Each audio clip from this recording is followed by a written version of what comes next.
Welcome Thursday night. Hope everyone's doing fine. And what we're going to do tonight is we're going to take the essentials, Embrilliance Essentials, and we're going to talk about lettering. Lettering, there's more advanced lettering that you can do with the creator or stitch artist level, but we'll leave that for another class. We're going to go through the basics of lettering, and the lettering is basic to just the beginning, the essentials part, or Designer's Gallery, Embroidery Works Basic. So it's real easy to do. Okay, and most all of the text functioning in Embrilliance is going to be in the essentials anyway. They do have another product called Alphatrix, which if you got to me the essentials and you've got the creator, it's a lot of it. I don't see where Alphatrix is any different than what I have now, so I haven't investigated that. I might later on to see if there's anything I need to have, which I always need to have stuff. so anyway, so let me go ahead and share screen. Okay, here's our basic screen. So we're going to start with the text. And so the text is simply this icon right here at the top. It looks like an A. And Essentials comes with either 14 or 15 built-in fonts. It can also use BX fonts, and you can also map other types of things that you have, like if you have alphabets. I have a lot of alphabets. So there's one called Embroidery Arts that we had years ago. And you would bring in a file one at a time, one letter at a time, and push them and move them and size them and whatever you want. It would take hours to just do, you know, like a quilt label or something. With the Embrilliance Essentials, you can map those keystrokes to particular files, and it does it fairly automatically, and we'll do that at the end. So first, let's go through the beginnings. So anyway, when you click on the A here, it defaults to a single line. It'll show in the right-hand box here what the object is, which says letters. Okay, so it's over here, it comes up, this is usually what comes up at first. So what you see here is you have some tabs, and we'll just leave it at this letter one for now. You have the ability of doing multi-line text, single line, which is most everything, that's all your monograms and everything, and circular text. So let's start with this one. So you would, where it says text here, you type in what you want to say. I'll just leave it at ABC for now. And it shows here what font you're using. You can pick whatever you like. I've got a lot of fonts, as you see. And I put a lot on. Every time that you see this needle beside the letter, that means it's either going to be an BX font that you have purchased or got free off of line and brought it in, or it is a mapped keyboard from file, like this one, Colonial. This is from Embroidery Arts, where I think Blockish font is a free BX font that I downloaded. So anything that's not native, it's going to have that little needle by it. So I'll just pick block for now. Okay, so if you don't know what you can type, you'll hit this little question mark beside where it says text. It'll bring up a box that'll tell you what letters it's going to stitch, any characters or numbers or anything special in here, the recommended size small, and the maximum allowable size. This is always going to be in metric, and if you don't think metric with size, sometimes if you think that 25 cents is a quarter and a quarter is about an inch long, so for every 25, think about that's the height or the width. Can you make it bigger? Yes and no. Okay. Within text, it'll only make it as wide as this maximum allowable.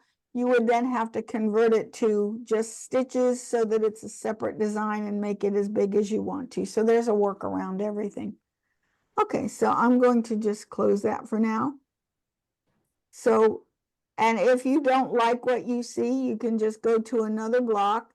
And here's one called Diana, and it immediately changes how it looks. When you've got this open here, you've got the 8 points around it. The corners are going to make it bigger and wider at the same time, proportionally. In this plain block size, the up and down just makes it higher or lower.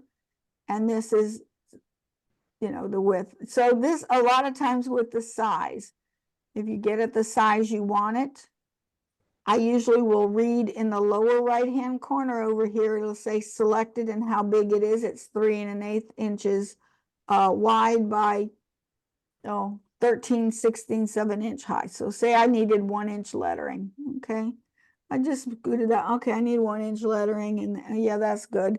And I could make it as big or as wide as I want, and that spaces the whole thing out evenly. And then this one up here is going to be able to let you rotate it however you want. You have slant, so you can, it's a slider bar that you can slant the letters.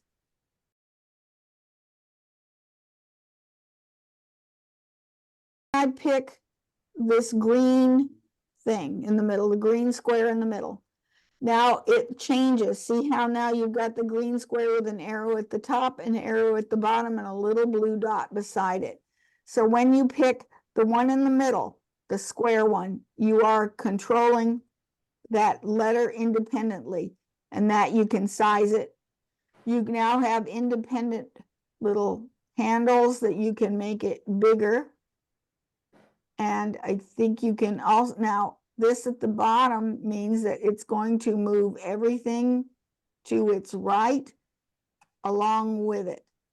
And this one is going to make everything that follows that letter go up and down. Everything to the right of that letter is going to go along with that, slanting it up and slanting it down. So it's tilting everything along what it calls a baseline. When it's straight across, its natural baseline is horizontal. When you go like this, now it takes that baseline, is slanting it diagonally up or down. When you pick the one at the bottom, it moves the entire design right or left, but it's really doing what's on the right side of it, because if I pick this one here, when I slant it, see, it goes, okay, I can pick it's one by itself, but over here, notice it's going to just move this one, and this one just slants this one. Also, the rotate, now it's just going to rotate everything to the right of it, and that's all. So if you want to change the whole design, you can. You would select this rotate, and it'll rotate everything pivoting on that letter. We have order. Underneath of the font line, we have order here, and the order is going to give you normal, which means it's going to stitch out. Normal does the left, the center, and the right. When you have, or you can do left, right, then center. And this, I don't normally use these except for one. Okay, now if I were doing a baseball cap, I would pick this center and then left to right, or center and right then left, because then it will stitch out. Like if I pick this one, or I want, no, wrong one, I want center. When it stitches, notice it's going to stitch the center one first and then either side. But a lot of times I like to use this one here where it says reverse, because that switches out the entry and the exit point. So I can hit reverse. So now that when I stitch it, it's going to start at the end and do the last letter first. Quick styles I use a lot, because the quick styles allow you to turn this into vertical text with just a push button. And then over here, you've got square left. There's a monogram. That looks terrible. There's a monogram. There's another monogram. And you can still manipulate all these. Now, when I try not to see them, I find them. See, now you can still manipulate all of these. So like if I didn't like that, I can manipulate all of these separately. Any font you have can be turned into a type of a monogram. I do have specific ones like oval is, now that is a monogram. It is an oval one, and now some of these things change, like this center bar now becomes, now that is not a monogram font. If I change that to a monogram font, and sometimes you can tell it'll say monogram, here we go. Here's a monogram, and now, well, that's a little wonky, but now it's really a monogram. It'll work with anyone, but it will work better with monogram fonts. And it has several built in. There's lots of monograms that you can pick from, and that usually will say something monogram. MGM monogram, rounded. There's a few in here. This is the diamond shape, but it's not as diamond as if you'd use the diamond font. And that's just the way that the letters were made. Okay, and you can also change. Now you've got some other things. You can slant the letters and space the letters if you like to. You can take the peaks, you can change these into so that the top would curve rather than be a peak. Let me go back to block and let me put something in here bigger. Well, the oval, I'll pick the oval here. So now I've got block, strain, just plain straight, and it's an oval, but now I can make these ovals higher. Now I can also take the ends and shrink them or make them bigger, turn it into a peak, grow. So you can really manipulate these. I'll put these both on grow, and then now this is actually an envelope, and what it does is it's going to put something inside of it. So like, yeah, see, like I've done a triangle like that. And so it's an envelope, so it puts the letters inside of the envelope. And we're going to do an envelope later. In fact, at the end, we will do an exercise so that we can do a Christmas ornament with a person's name and any other information. And I'll show you how to do that all within the Embrilliance Essentials format without having any other fancy special stuff. And now let's see, I think the other thing we have here is we have multi-line. To go to block, multi-line. Now your box is a little differently. You've got more room. So you can hit an enter key and put more stuff and more stuff. Might be a little bit overkill, but, and now to get it to be into effect, you're going to hit set. Only when you have the multi-line text do you have a set button. The circular and the multi-text, you do not, or the single and the circular, I'm sorry, let me start again, does not have a set button. In order to set it, you either click off or you hit the enter key. You can left justify it, just like a typewriter, center justify it, or right justify it. And those are the radio buttons at the bottom. Slant slants everything here. So if you only want one line slanted, you can't. I mean, you can, you would have to break it apart. You have to ungroup it. If you want to control just the one, like this one line, you wanted to slant that, it's best to put it in as 4 separate lines, because now these buttons control all of the lines. And same here, space. That's what space is supposed to do, and it didn't before. I don't know why. See, it'll move those letters apart and closer together. Its word spacing means that, let me change this to ABC, put a space in there, and D, E, F, and set. See how we've got 2 spaces. When I have a word spacing, the only thing that's going to change in there is something that it detects the space bar. Doesn't detect the space bar, it'll sit and look at you. Line spacing controls how far apart or close together these lines are going. And again, if you mess it up, you can always hit 0 again. Circular text is fun. Let me delete that.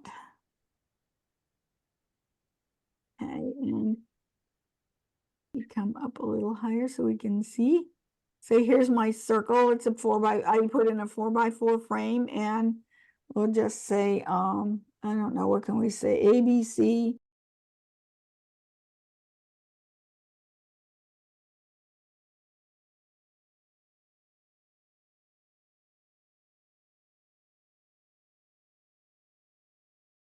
is hitting the enter key and it turns it into a circle. Want that circle. Now this, the order is normal. Again, this is another, well, you could, the only thing I would use here would be reverse if you wanted it to stitch the other way. But here, okay, so now you've got a radius bar and it's telling you how big the radius is, and it'd be from the center to the outer edges. So you can change your radius and that's going to make it flatter or rounder. To make this a bigger circle, now you've got your bars. See that little 4 bars? If you push the top one, it makes the letter, makes your circle also shallower. But notice here it changes the size of the letters. That's the inner one. And the same thing here. Okay, so again, just like before, you can manipulate each letter individually. Okay, now when you click on the first letter, if you see the down arrow underneath the lime green square, now as I pick that, it rotates the text around the lettering, the imaginary circle that you've got going. And then you wanted to put something in between. Make this a little, let me bring it up higher. Okay, but say I wanted to put a star or another design inside here, triangle, I could move that over there. And I will move this one a little further down. Then I could take this one and center it back up. And now I could put something in here or something in here. This works really well if you have another design. Let's just say I'll just bring in something. Christmas tree, that'll work. And put it in the middle.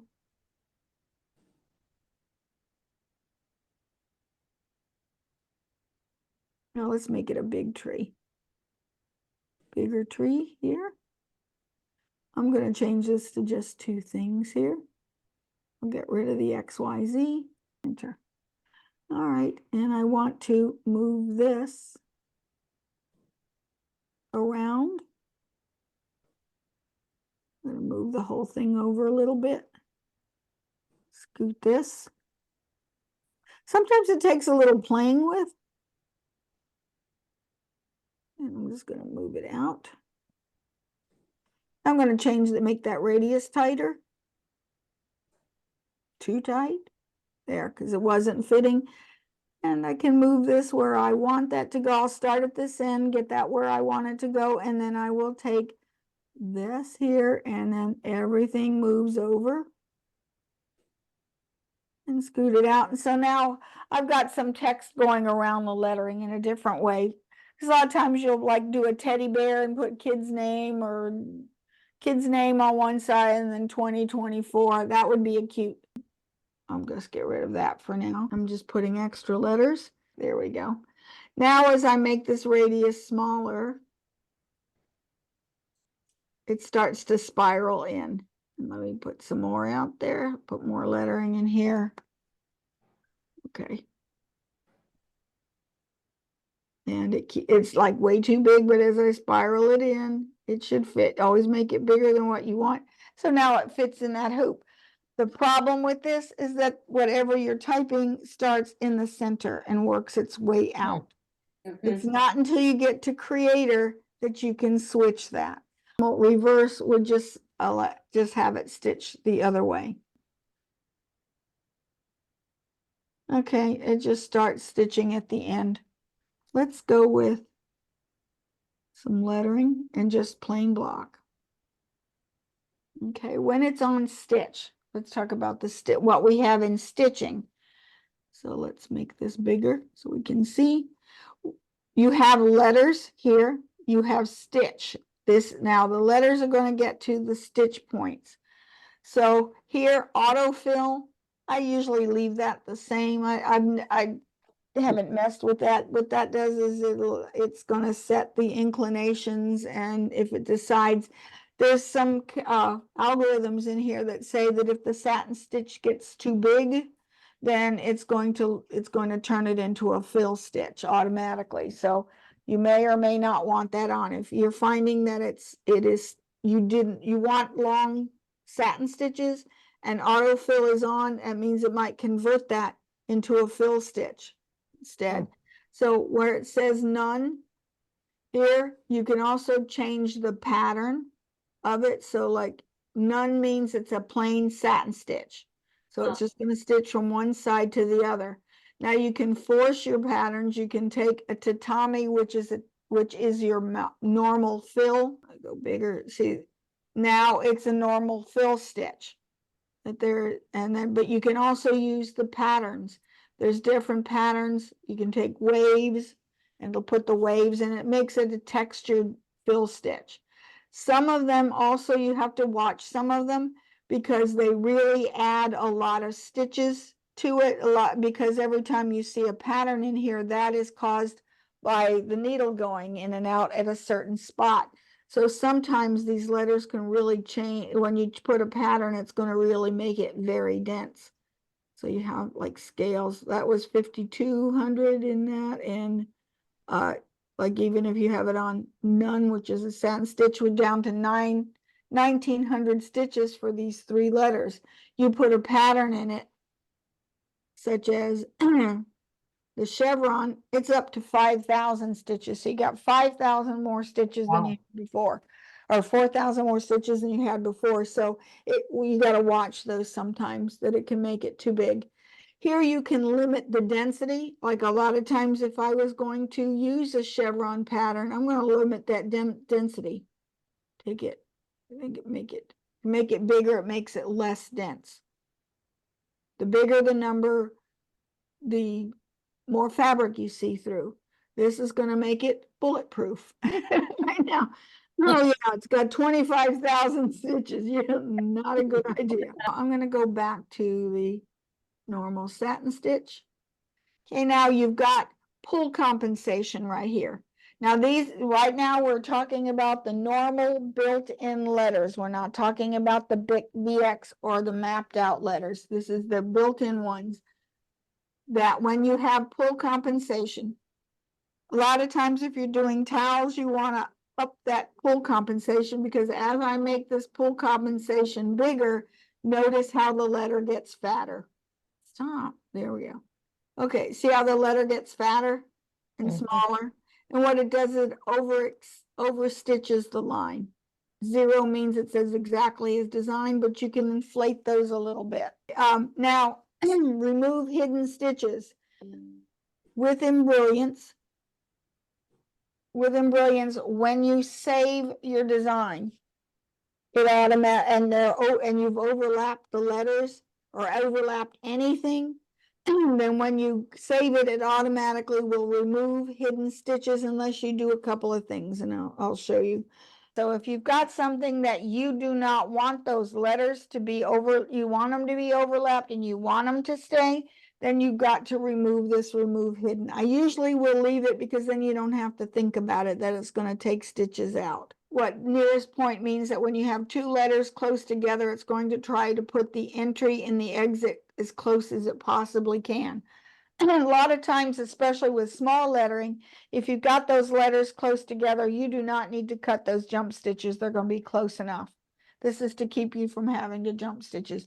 If you want those jump stitches cut, take out the nearest point. When you stitch it out, you go, these jump stitches are too close together, I want them apart, take that out. And that way you don't have to. Now, when you have edge run and satin stitch, the inset, now when that's talking about the underlayment, let's change this to, oh, see, now that one did an edge run. See how it did a stitch here all around an outline stitch? And see, as I move this down, that is closer to the edge. See where it is? Well, let's see, if we turn off 3D, you can see the stitches. See the edge run? That edge run is very close to the edge right here. That's the edge run. And as I move this higher, which is too far, see how it's moved closer inside? I was always taught that normal inset is 4 millimeters or 0.4 millimeters. That's just far enough away to have those stitches nice and crisp along the edges, yet not so close that it's going to be seen from underneath, because sometimes those can stick out. So, Jerry, looking at this, the B is a little bigger than the A. When it's actually stitched out, it doesn't look that way? Right. That's pull and push pull compensation. Uh-huh. It knows that as if your stitches are going side to side, it's going to compress that fabric and pull that stitch in towards the middle of the satin stitch. Uh-huh. On the B, you've got satin stitches going vertically, so it overstitches it so that because it knows it's going to pull it in. Because it's not going to pull. In fact, if anything, pull and push compensation says that the forces pull the fabric in towards the center of the stitch, and the ends of the stitching are going to be pushed out. So therefore, when this is actually stitched out, this is probably the top of the A will be just a tad bit higher, and the top of the B is going to be a little bit lower. So they will look the same. And then, of course, if you mess things up like I have done, you hit use defaults and it'll fix that. Okay, now full compensation is going to be different when you select. I'm going to go back to letters and I'm going to pick one of those BF fonts. Said here, or BX fonts, which is this one. Okay, now you've got some different things under stitch. So you've got now you've lost that full compensation. It's not here anymore. It's in a different place. You have density adjustment for the satin stitch and the frill stitches. You do not have underlayment in there. It did not, when you do anything, when you do a BX font or a map font, if it didn't have been originally digitized with the underlayment, it's not going to put it in. Pull compensation is just in a different place. It's just at the bottom. And let go, and there it goes out. Again, you can control the remove hidden stitches. You can't change it from a different type of stitch. You're stuck with whatever. If it's a satin stitch digitized, you can't change that to a fill stitch, only on the built-in ones. You can limit the stitch length. So right now there's no limit. Fringe letters. Anytime you have fringe letters, if they're too big, your machine is going to kick in and say, that's a jump stitch, and it's going to cut them. Sometimes, like I remember someone did teddy bears or something, or lions, and they had a mane that was made with a satin stitch. And what happened is that it would go to the right and cut, left to the right.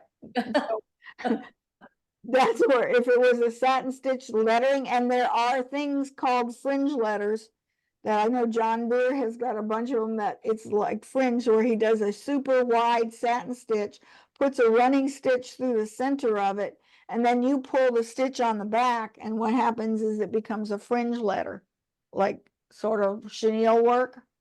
Well, if you hit satin stitch length, you might want to you would definitely want that at none. If you had a really wide one, light anchor and heavy anchor, and split's always fun. It says here when it's split, that means when it sees a satin stitch, it's going, once it gets past 5 millimeters, it's going to split it, which means it's going to put a needle penetration in the center or less than 5 millimeters so that it'll give you a better stitch. Let's see, notes here.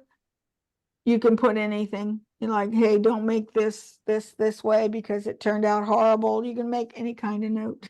How do you bring in a BX font? Go to a site and download a BX font. And there's a whole bunch of people that have lots of BX fonts. It would be here in your download folder. You'd simply double click on it. It would automatically load for you. If it doesn't, you can take it and click it and drag it. You could open up an auxiliary screen and have over here your windows and just click and drag it inside. Normally, if you download a BX font, just double click on it, it's automatically going to install. Now to map a folder, and I can go ahead and do that now. A lot of times it helps to open a new folder or a new design. Then you would go to, I think it's Utility, Import Font. So you click on Import Font. Sometimes I want to sit and look, see what they look like. Medieval. I like the medieval one. Okay, this is the one I wanted. I was looking at different ones. Okay, here's one called Medieval. And I have two sets of a large and a small. And they have two different files. So what I can do is I pick that one. So I'm going to hit, what's that one? Oh, that's interesting. What's that look like? Oh, this one's got numbers, upper and lowercase. Okay. This one. All right. We'll take this one then. It's already okay. And what it is you can tell it whatever you want. And it's telling me some of the characteristics. That means it's the highest letter is 19.19 millimeters. So this is a relatively small one. It's about a half an inch high. When you're dealing with the BX fonts and the map fonts, you really don't need to go too much higher than lower than what it's got. So I know that I have A through Z and 9, I think, or A through Z. It's going to go find them. What? Uppercase and lowercase. And here's what it found. Okay, and it goes and it looks for what you can find. So as you select this, here it's telling me that this is an exclamation point, and you can change right over here where it says letter. Okay, it found the right one. It doesn't always. So you say okay, that's right. It's in this, it means it's in the center of the thing, of the field. And the baseline is at the bottom, or you could make the baseline the center, and it depends on the font. So you can make it either like you would look at this, if you want all the letters to go along the bottom, then you can change that. So you usually I'll take a look at them, sort of scroll through and find some. Okay, all of these look pretty good. See, I like it at the bottom. Let's see what the Y, oh, see the G is fixed. That's good. But say this one, you could have it show up like that. Or if you decide, well, that one is okay, but I don't like the way that the J looks. I really want this J to be lower. I want that J to be about like that. And that one's fine. But I want this lower one to look like it goes a lot lower. Or I want it about. So what I looked at was the top of the K. I sort of want that right about the same size as the top of the K. And that's where it is. Let's see what the Y does. Y's always look funny. The P's and the Q's, that looks okay. And you never know how it's going to map till you see it. I think that Y could go a little bit lower. Okay. And once you have it like you like, and then I'm going to check. Okay, look at this one. This is saying it's an A. That's not an A. That's a lowercase z. So you change that. That says 8. No, that's not an 8. That's an uppercase Z. See how over here it's changing what the keystroke is? So yeah, that is a lowercase y. So you tell it, you're gonna have to go through each and every letter. I'm not gonna save it because I know some of these are really wrong. So let's see, those look okay. Asterisk, a slant. I don't know what that says. It doesn't say anything, so I'm going to put a period there. Didn't give me one. Quotes, that looks good. It's going to go find what you have and then, okay, that's a dash. Yeah, that is not an A. That's a 0. It's definitely a 0 and a 1. So you may have to go and fix these. That's not a B, that's a 2. Yeah, it's out of order, but it's, you know, you go along and you fix them. Because it reads the file, I'm not going to save it because I know it's not right. So I'm going to just X out and not save it, but and I could, if I had really made changes, I could change what it appears as. Because then you can go into that font and fix it. A lot of times if you have a BX font that you've loaded and you don't like the way it looks, go into this map theme over here where it says font, like over here, there's one. See, I don't want it to say that. No, I don't want to save it. Save this font, no. Okay, and I want to change the name that I don't want those things behind it, so I just took it out. And I'm going to check these, see it like there may be something I don't like here. A lowercase, these all did okay. Okay, I see, yep, that's a lowercase, uppercase, lowercase. I'm just going to look at these carefully to make sure everything's good. Doesn't have any number. Oh yeah, it does. It has exclamation points. I didn't realize it did.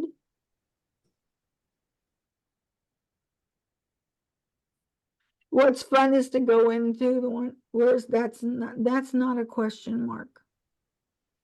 That is a slant. Definitely not a question mark. The asterisk. Okay. Yeah, it had 2 question marks. It got confused. Okay. So now I can save the font and it's going to save those corrections. So it's called blockish font. So now I'm just going to X out of here. So now when I put in a letter, it will show up. And let's see, where are you? Is there one called blockish? Oh, there it is, blockish font. And so now we can use it, and I'll bet you, let's see if we put in, what was it, a question mark? If we actually get a question mark. Yes, we do. Yay. So it's really easy to download, to map those fonts to your keyboards, and they're fun to do. Okay, now the last thing I'm going to show you is how to do an envelope. And I think I showed this last time, but let me go here and delete this. Delete it. Okay, so the first thing I'm going to do is put in an envelope. You can download the, you go to the Embrilliance site, and I will put it in the description on the YouTube channel and on the Facebook page, what the site is to download. You would download them and they would install just like a BX font. So it's the envelope. So these are the ones you can download if you have, and these will work in the Essentials. Essentials can only use these envelopes. You have to have a creator or stitch artist to make different ones. But let's just say that we make, what shape shall we use? Let's this oval one here. Okay. So you could make this into a badge if you want to, or something. I say, I don't want that. So I'm just going to come over here and take that satin border up here in the objects page and delete it. I don't want it. Notice the ends are square. It's got, whenever you have any kind of envelope, it's got to have 4 points to it somewhere. So it's here, here, and then the curves up and down. So this one is envelope 10. And say you wanted to put in then you put in your lettering. I'll just do, I'll do 1 line for now. And I can leave it. And I want something prettier than that. Let's use Brittany. I like that one. Okay, and so now I'll just leave it as the ABC.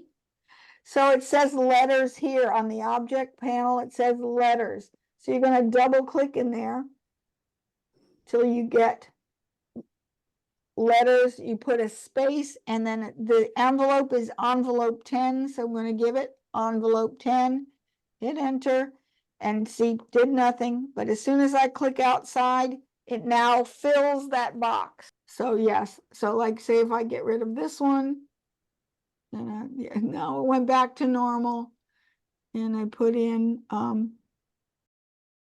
heart. I just have to change this There's 5. to 5. I like that. It didn't find it, did it? Okay, that's because I got to change the order. I'll move that last. Oh, you can Alright. change the order here, like you can in. There we go. Take the board. I don't want that. Okay. Okay, we will just delete this one and put it back. Okay, whatever. You have to put the letter in afterwards. So No, you want before. no, you want the envelope first. You have to put it in the envelope. Yeah, Oh, and then you put it in the envelope and then it'll. there. Oh, there you go. Yes. It's Oh, got to follow it. You've got to key it in afterwards. Otherwise, it's got all the coding and stuff. Okay, and the other thing was really cool to do here. And we go to new page. I'm going to put in some lettering. Colonial's good. And then I will type in, let's type in Janet. And I'm going to slant it.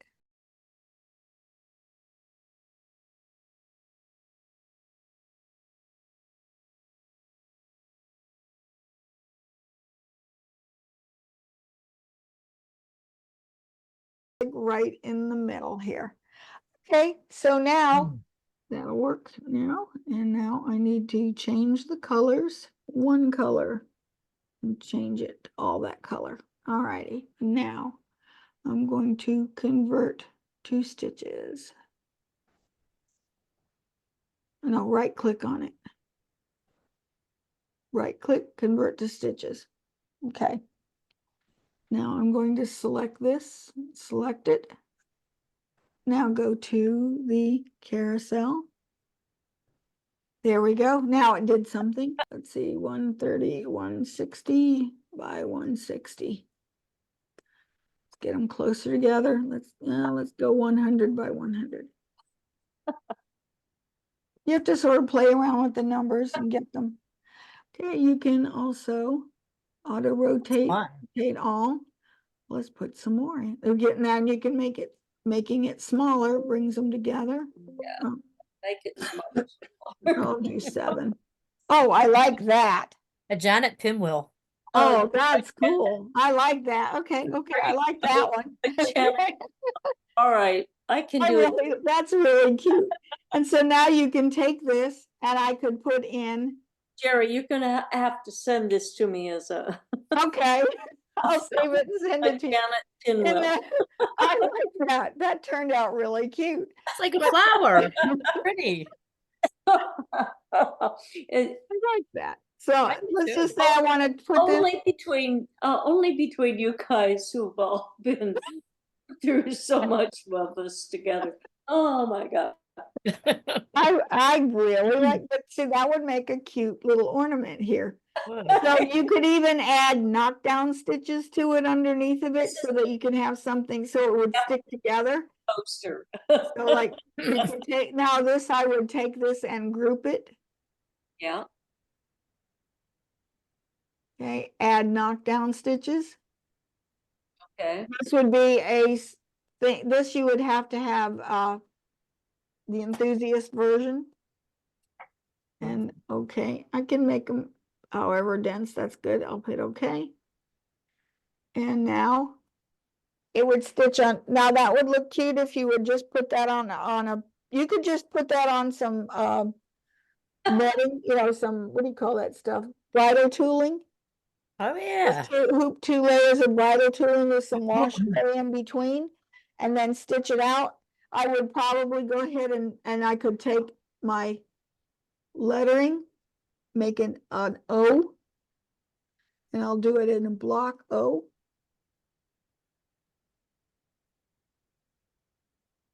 Block. There we go. A block O is always good to use with no slant.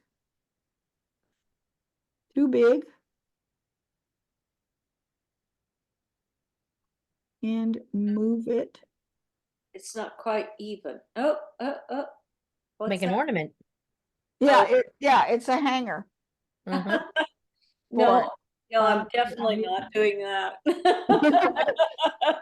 don't Oh, want okay, it I'll done take that over? off before I save it. But that could, you would, then you could hang it from the thing and then take one of those wood burners or a soldering iron and just No. melt out the rest of the organza. Okay, I'll take the O out. Yeah. She doesn't want a Yeah. hangover. Kids like those. They love these things. It'd be cute too, like baby's first Christmas.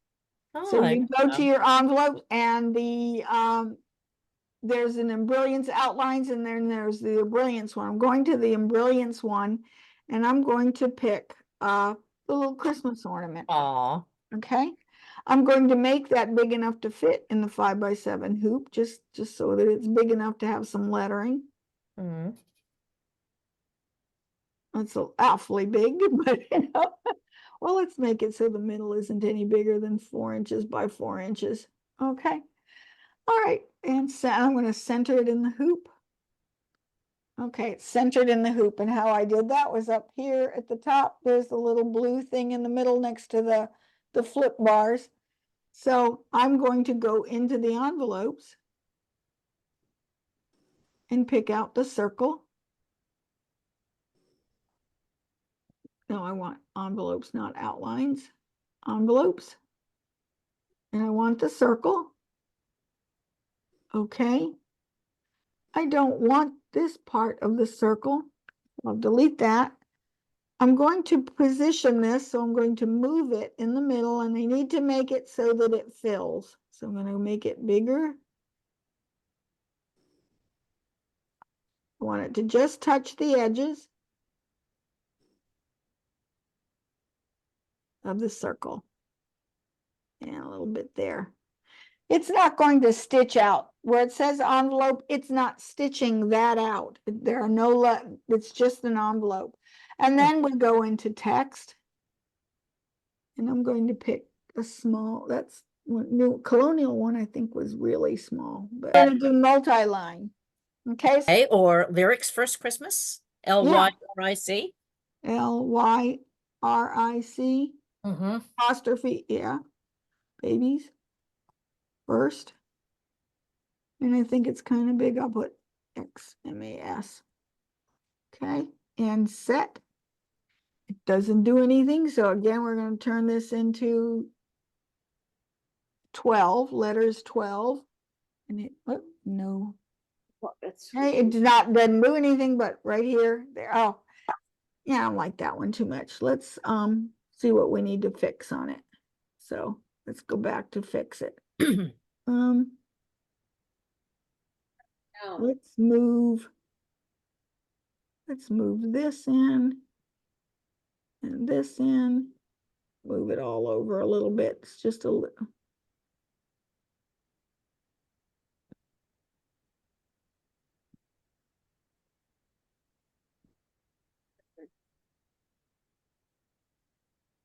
Ah, come back here. I'm not done. Okay, and we can take this and maybe make the envelope a little smaller.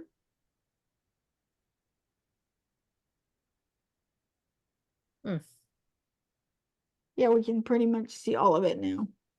Could do, let me see what this would look like. Let's see, let's take out the name.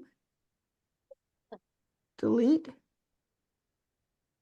first, and then put in 2024. See what that looks like. Oh, Oh, I like that better. Yeah. Oh, that's cute. It is cute. See what that looks like. Okay. thing. Mm-hmm. Oh no, I like it the other way better. 2024 though. Yeah. Ugh, Okay. Well, that looks pretty good. Better. that's better. That's Mm-hmm. That looks a lot better, and we can make this the envelope just a tad bit wider. It's okay. So that's interesting. Thank you so much for watching. You guys have a good week, and we'll continue on with Embrilliance next month, and we're going to start with the creator or stitch artist one. Okay, bye.